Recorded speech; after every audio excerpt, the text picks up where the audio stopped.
ভালোবাসাগুলো ভালো লাগায় পরিণত হলে হয়তো তারই এটা ফল। কিছু ভালো লাগা কখনো ভালোবাসায় পরিণত হয়, কিন্তু ভালোবাসাটা কখনো কিন্তু ভালো লাগায় পরিণত হয় না। কি ঠিক না? সেরকমই একটা সকালের শুভেচ্ছা জানিয়ে বড়দেরকে প্রণাম, ছোটদেরকে ভালোবাসা। যারা আমার বন্ধু তাদের জন্য তো রইল আমার প্রাণ ভরা ভালোবাসা। তারপরে নিত্যকর্মের চাপে চলে এলাম সেই রান্নাঘরে। শরীরটা বিশেষ একটা ভালো ছিল না, তাই জন্য অনেক কিছুই ভেবেছিলাম করব, কিন্তু করে উঠতে পারিনি। ভেবেছিলাম ব্লগটাকেও একটু অন্যরকম করে সাজাবো।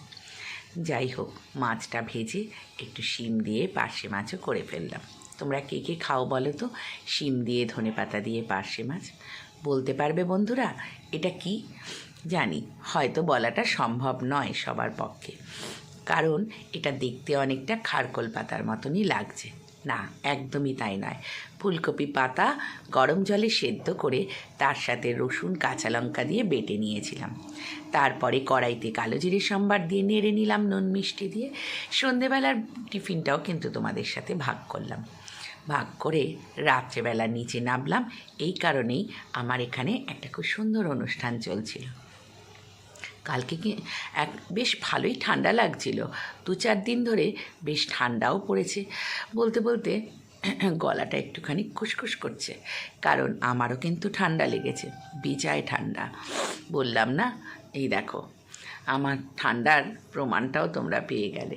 বললাম যে শরীরটা বিশেষ ভালো নেই, আর বেরিয়েছিলাম, ছেলেকে আনতে গিয়েছিলাম। ছেলেকে নিয়ে এলাম, চলে এলাম সোজা মাঠে, আমাদের ক্রিকেট প্লেগ্রাউন্ডে, কারণ আমাদের এখানে টুর্নামেন্ট শুরু হবে, তার ওপেনিং চলছে। সত্যি আমি খুব প্রাউড ফিল করি আমি এখানকার একজন আবাসিক হতে পেরে।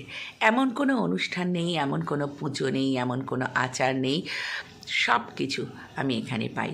সর্বধর্ম সমন্বয়ে একদম আমাদের এই আবাসনটা সত্যি আমার খুব প্রিয়। তারই এক ঝলক তুলে ধরলাম। আমারই আবাসনের বাচ্চাগুলো কি সুন্দরভাবে বাজাচ্ছে। সত্যি যদি শুনতে তোমরাও বলতে, কিন্তু পারলাম না কিছু বিধিনিষেধের জন্য। অসাধারণ, বিশ্বাস করো, মাইন্ড ব্লোয়িং গেয়েছে। আর ঠিক তার সাথে মিউজিকটাও খুব সুন্দর বাজিয়েছে আমারই এক বন্ধুর ছেলে। ভীষণ ভালো এই ছেলেটি, যেমন পড়াশোনায় তেমন সব কিছু। সত্যি যে কোনো সন্তান যখন খুব ভালো পড়াশোনায় হয়, ভালো জায়গায় তারা পৌঁছে যায়, মা হিসেবে আমাদের মনে হয় সত্যিই খুব ভালো লাগে।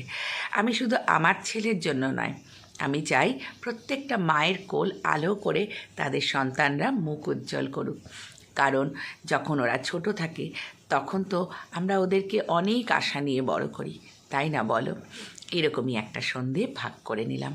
তারপরে একটু নিজে একটু ঘুরিয়ে ঘুরিয়ে দেখালাম, আর সব শেষে চলে আসবো ওই যে বন্ধুদের সাথে একটু সেলফি তোলার জন্য। আর এটাও দেখিয়ে দিলাম, দেখো মাঠে সবাই প্র্যাকটিস করছে।